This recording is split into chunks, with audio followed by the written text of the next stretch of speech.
warahmatullahi wabarakatuh. Alhamdulillahirabbil alamin wa bihi nasta'inu ala umuri dunya waddin.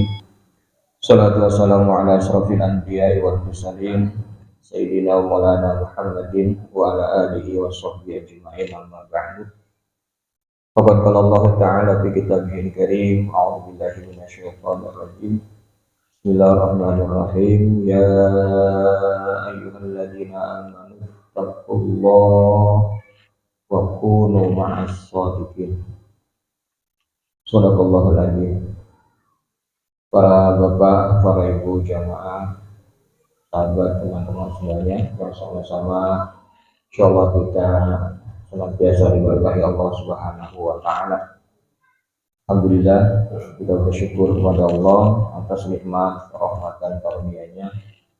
Malam ini kita dikehendaki bisa hadir di majelis zikir, majelis ilmu yang diwadahi di Mushola Al-Falah. Insyaallah kita hadir semua dalam keadaan sehat walafiat, amin.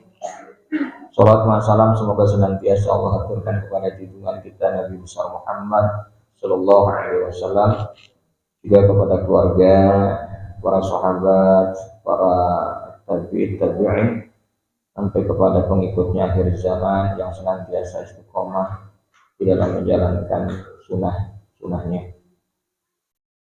Juga kita berterima kasih kepada Allah bahwasanya Allah masih memberikan kita umur sampai saat ini, dan kita masih dikasih bisa untuk memanfaatkan umur ini untuk senantiasa bisa istiqomah di dalam melaksanakan amaliyah manaqib atau pembacaan manaqib Syekh Abdul Qadir Jailani yang biasa kita laksanakan di tanggal 10 Hijriah, yaitu malam 11, yang mana tanggal 10 ini bertepatan dengan wafatnya beliau.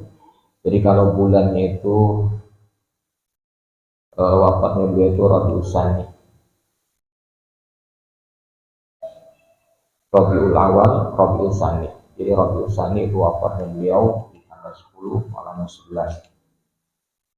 Tapi ini amaliyah kita laksanakan setiap tanggal 10 malam 11 sebulan sekali untuk senantiasa kita takzim mahabbah kepada beliau, karena dari sanad keilmuan thariqah Qadiriyah beliau itu ada di urutan ke-35. Beliau ini salah satu cicit dari Rasulullah SAW dari jalur Hasan, karena Rasulullah mempunyai putra dan putri. Kemudian yang hidup itu dan mempunyai keturunan itu Siti Fatimah. Siti Fatimah menikah dengan Sayyidina Ali, kemudian dikasih keturunan Hasan dan Husain. Syekh Abdul Qadir Jailani ini dari keturunan Sayyidina Hasan. Beliau ini salah satu ulama, juga mendapat predikat wali di zamannya, bahkan dapat gelar Sultanul Aulia.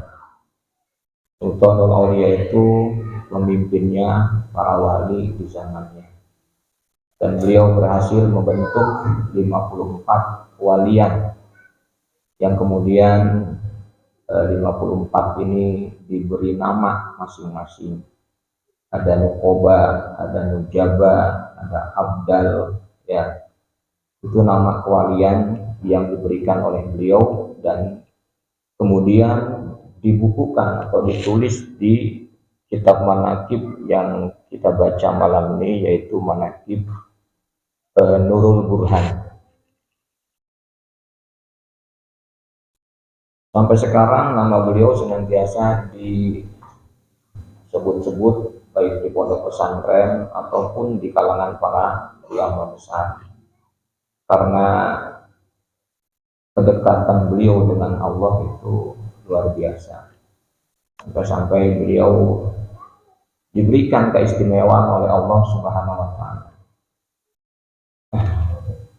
Jadi siapapun yang bertawasul kepada beliau, insya Allah itu hajatnya akan terkabul. Hingga satu kali ada seorang ulama habis melaksanakan sholat Jum'ah bersama santrinya, pulang sholat Jum'ah, kemudian di jalan itu ada melihat ular. Ini salah satu manaqib beliau yang ditulis di dalam kitab Tijanul Jawahir. Begitu melihat ular, ulama ini panik, kaget. Jadi dia membawa tongkat, yang tongkat biasa suka dibawa oleh para ulama zaman sekarang ya, tongkat ini, tungkat namanya. Spontan dia pukul ular itu, dipukul, kemudian setelah mati dicocok kepalanya ya sampai mengeluarkan darah, jadi pecah kepalanya dengan pukulan tongkat ulama tersebut. Tiba-tiba gelap, nggak ketahuan dari apa itu, tiba-tiba gelap, sehingga begitu terjadi gelap, santrinya kehilangan gurunya. Jadi santri yang mendampingi ulama itu kehilangan gurunya. Kemana guru? Kemana guru? Jadi gurunya hilang. Ternyata dicari sampai kurang lama, kira-kira lamanya 1 jam nggak ketemu. Setelah itu, setelah dicari-cari nggak ketemu, berapa lama kemudian gurunya kembali. Nah, ketika kembali ini gurunya bercerita, karena ditanya oleh muridnya, "Guru, kemana saja? Saya mencari kesana kemari, kok tiba-tiba guru menghilang?" Jawab gurunya, "Aku dibawa oleh bangsa jin ke sebuah pulau yang aku nggak tahu itu pulau apa, nggak tahu. Setelah itu aku dibawa masuk ke dasar laut di kerajaan jin. Tiba-tiba aku sudah berada di sebuah kerajaan. Di situ ada raja yang duduk di singgasananya. Di kiri kanan banyak punggawa, dan sudah hadir juga di situ para hakim." Setelah itu orang yang membawa aku ya berkata kepada raja. Jadi di depan raja itu ada mayat sedang dibaringkan. Ada mayat sedang dibaringkan, kepalanya pecah, kemudian mengeluarkan darah. Kata orang yang membawa aku, dia berkata, "Tuan Raja, inilah orang yang telah membunuh putramu." Aku kaget, kata ulama. Kok saya sebagai orang tertuduh yang membunuh orang yang ada di hadapan saya, padahal saya belum pernah, kata ulama tersebut. Maka raja setelah mendengar bahwa saya yang telah membunuh putranya, raja melihat ke arah saya dengan begitu kebencian, marah, murka. Kata raja, "Benar kau yang telah membunuh putraku." Lalu dijawab oleh ulama, "Mohon maaf Tuan Raja, kenal saja tidak saya putra Anda, bagaimana saya bisa membunuhnya?" Kemudian kata raja, "Ini buktinya. anakku mati kepalanya pecah. Nah, ulama ini makin bingung karena dia belum pernah membunuh manusia. Kau kan ulama, kata raja itu, tentunya tahu ya dosa membunuh orang yang tidak bersalah, kata raja. Iya, saya tahu, tapi saya tidak pernah membunuh anak tuan. Nah, kemudian orang yang membawa ulama itu berkata, Tuan Raja, mohon maaf ya, ini buktinya, tongkatnya penuh dengan darah. Jadi tongkat yang dia bawa itu masih ada darah yang bekas memukul ulang. Ini dia, tongkatnya masih penuh dengan darah. Makin bingung dia. Kata raja, betul, tongkat itu yang dipakai untuk memukul putraku.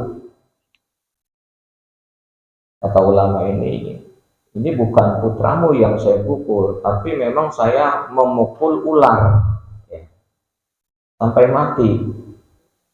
Kata raja, kamu itu ulama bodoh. Ya ini ular ini putraku. Nah, kata raja, ini ular ini putraku. Ternyata itu dari bangsa jin. Jadi ular itu, jin itu merubah wujudnya menjadi ular. Tapi si ulama ini nggak ngerti kalau itu adalah jin.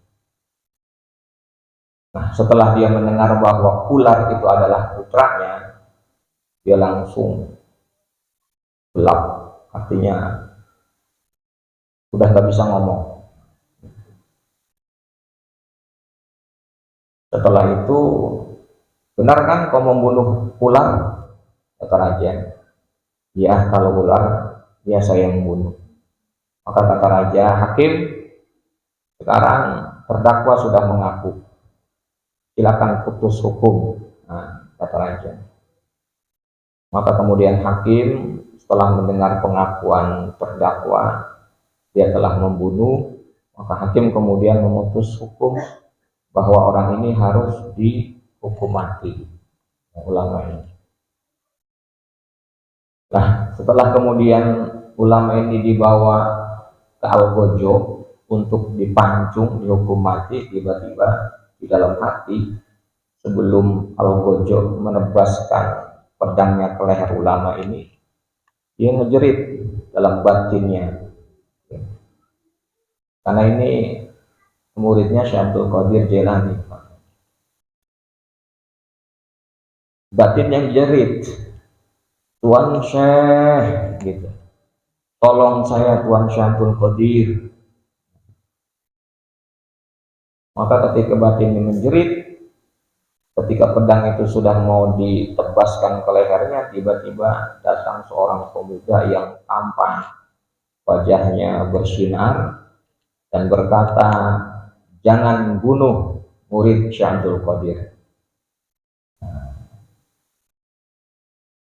Semuanya pandangannya terpaku kepada pemuda yang baru datang. Dia murid Syekh Abdul Qadir. Kalau dia sampai dibunuh, bagaimana nanti kau pertanggungjawabkan di hadapan Tuan Syekh Abdul Qadir Jailani?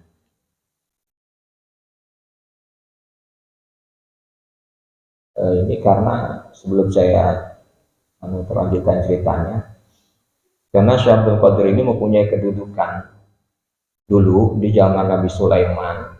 Nabi Sulaiman itu beliau dikasih sama Allah kelebihan di antara para nabi, bisa berbicara dengan binatang, ya, bisa menguasai angin termasuk jin, itu tunduk kepada Nabi Sulaiman. Termasuk jin semuanya. Maka ketika beliau mau wafat, beliau pernah mengeluh, bagaimana nanti sepeninggalku, ya, karena jin-jin kalau tidak dikuasai, ini banyak yang kalau bahasa kita tuh bengar, mengganggu, ya, banyak yang sering mengganggu manusia. Sementara saat ini masih bisa dikuasai oleh Nabi Sulaiman pada saat itu. Jadi nggak ada yang berani jin-jin itu. Maka ketika Nabi Sulaiman berkata demikian, kebingungan gimana nanti sepeninggalku. Maka kemudian ada yang berbicara, aktif saat itu suara gaib, engkau jangan takut Sulaiman, nanti setelah engkau ada nabi yang tidak ada nabi setelah nabi, namanya Muhammad. Dari keturunannya itu ada yang bernama Abdul Qadir. Dialah yang nanti dikasih kuasa oleh Allah untuk menguasai jin. Nah, gitu. Jadi di zaman Nabi Sulaiman sudah dapat bocoran bahwa nanti Syekh Abdul Qadir ini dikasih kekuasaan oleh Allah. Jin, bangsa-bangsa jin takut kepada beliau.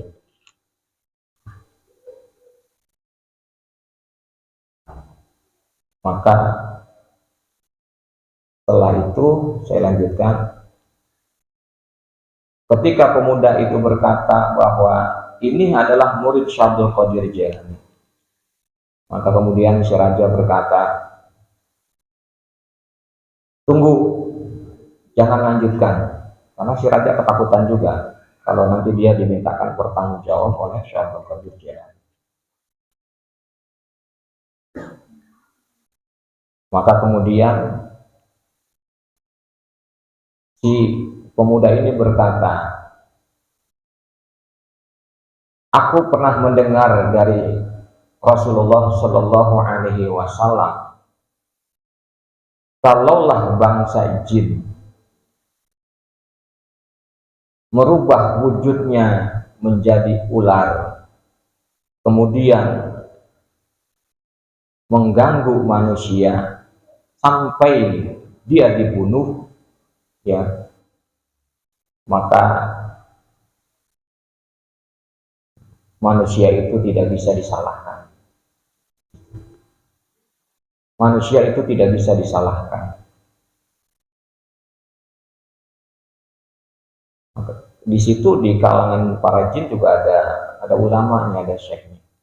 Sampai kemudian dia juga menguatkan, benar, saya juga pernah mendengar dari Rasulullah Shallallahu Alaihi Wasallam bahwa ketika bangsa jin merubah wujudnya menjadi ular, kemudian dia dibunuh oleh manusia, maka manusia itu tidak bisa disalahkan. Maka karena inilah kemudian si raja melepaskan ulama ini. Tapi ada permintaan sang raja. Kata sang raja, baiklah, kamu bebas, tapi aku minta sebelum kau pergi, ya, aku minta tolong sholatkan putraku ini. Maka kemudian ulama itu menyolatkan putranya yang sebetulnya bangsa jin. Setelah disolatkan, baru dia diantarkan kembali ke alamnya, alam manusia. Itulah ceritanya, kata ulama itu kepada santrinya. Nah, jadi di saat-saat genting, kalau di zaman itu banyak ya para murid-muridnya itu yang ketika saat-saat memang genting kemudian bertawasul kepada beliau Syekh Abdul Qadir Jailani, itu mendapatkan pertolongan dari Allah Subhanahu wa taala. Nah, maka kalau di rumah kita, terutama ya di rumah, itu ada ular, itu jangan dulu kita bunuh. Diingatkan dengan 3 kali dengan bahasa, wahai ular jin, ya, aku ingatkan engkau dengan perjanjianmu kepada Nabi Nuh. Itu yang pertama. Aku ingatkan engkau dengan perjanjianmu kepada Nabi Sulaiman agar engkau tidak mengganggu manusia. Itu bahasa kitanya, itu bahasa Arabnya ada. Ansuddukum alaikunna. Jadi Aku peringatkan engkau, ya, takut-takut ular itu jin, bangsa jin gitu, jadi diingatkan. Itu di kitabnya Habib Ali bin Baharun itu dikatakan seperti itu. Jadi kalau ada ular di rumah kita, itu jangan dulu langsung dibunuh. Khawatirnya ular itu bangsa jin, maka diingatkan dulu. Diingatkan sampai 3 kali. Aku ingatkan engkau perjanjianmu dengan Nabi Nuh. Aku ingatkan engkau perjanjianmu dengan Nabi Sulaiman, bahwa engkau tidak akan mengganggu manusia. Kalau ternyata dia pergi, biarkan. Kalau tidak, boleh. Ya, itu aturannya gitu. Itu aturannya gitu. Karena bangsa-bangsa jin itu banyak sekali yang menyerupai bentuknya dengan bentuk ular. Nah, itulah salah satu karomah beliau. Jadi orang yang nggak ada pun syaratnya bisa memberi syafaat kepada orang yang pada saat itu mendapatkan kesulitan. Maka di salah satu pengajian beliau pernah berkata, menyampaikan salah satu hadis qudsi, kata beliau, awaluman mata min khalqi iblis. Orang yang pertama mati di antara makhlukku adalah iblis, kata beliau gitu. Ini hadis qudsi sebetulnya. Dan itu disampaikan oleh beliau dalam pengajiannya di kitab Fathur Rabbani yang kemudian dibukukan oleh para murid-murid. Yang meninggal, yang mati dari golongan makhlukku itu yang pertama adalah iblis. Padahal kita tahu iblis sampai saat ini nggak mati. Bahkan dia dikasih umur panjang oleh Allah Subhanahu wa Ta'ala. Ketika diusir dari surga, iblis berkata, ya Allah, Rabbi anjirni ila yaumi yub'atsun. Aku siap diusir dari surga, tapi aku minta panjangkan umurku sampai hari kiamat. Itu permintaan iblis. Maka kemudian Allah kabulkan permintaannya. Nah, umur yang panjang yang sampai sekarang tidak mati, ya, itu dimanfaatkan oleh iblis untuk menghalang-halangi kita manusia dari jalan Allah Subhanahu wa Ta'ala. Tsumma la'atiyannahum min baini aydihim wa min khalfihim wa an aymanihim wa an sama'irihim wa la tajidu aktsarahum syakirin. Kata iblis, aku akan datangi manusia baik dari depan, dari belakang, dari kanan, dari kiri, sampai mereka ya tidak ada yang bisa bersyukur kepadamu ya Allah. Nah, itu tujuannya gitu. Sampai kita dibuat tidak bisa syukur kepada Allah. Dikasih makan, dikasih sehat, dikasih bisa melihat, dikasih bisa mendengar, dikasih bisa berucap, dikasih bisa bekerja, tapi syukurnya tidak tampak. Nah, itu tugasnya ini. Maka jangan sampai kita menjadi orang yang tidak bersyukur. Kita harus betul-betul bisa memanfaatkan waktu kita untuk senantiasa khidmat atau beribadah kepada Allah Subhanahu wa Ta'ala. Jadi perkataan beliau bahwa pertama kali yang mati dari makhlukku adalah iblis. Mati maksud di situ adalah karena pertama kali yang maksiat kepada Allah adalah iblis. Jadi orang maksiat itu dinyatakan hatinya mati. Jadi maksiat yang betul-betul kali itu sih maksiatnya kesombongan. Kesombongan itu artinya sudah tidak mau menerima nasihat dari orang lain, merasa dirinya itu sudah paling benar. Itu maksiat yang luar biasa. Dianggap mati ini sudah mati. Kenapa? Karena sudah tidak bisa menerima nasihat atau kebenaran dari orang lain. Maka jangan sampai kita seperti itu, selalulah mencari keridhaan Allah dengan senantiasa duduk hadir, baik itu di majelis ilmu atau di majelis zikir, karena itu menandakan kekurangan kita sebagai manusia yang senantiasa membutuhkan rahmat, ampunan, dan pertolongan Allah Subhanahu wa Ta'ala. Nah, itu sedikit tentang beliau. Malam ini kita seperti biasa membaca manaqibnya, tentu dengan harapan kita berharap barokahnya Allah, kita berharap rahmatnya Allah, kita berharap ampunannya Allah di tempat ini, ya, dengan senantiasa menyebut nama orang-orang soleh, karena yang kita sebut beliau adalah termasuk orang yang soleh di sisi Allah Subhanahu wa Ta'ala. Oleh karena itu, mari sama-sama seperti biasa kita buka kitab manaqibnya yang punya tugas untuk membaca, kemudian yang biasa mengikuti nanti seperti biasa ya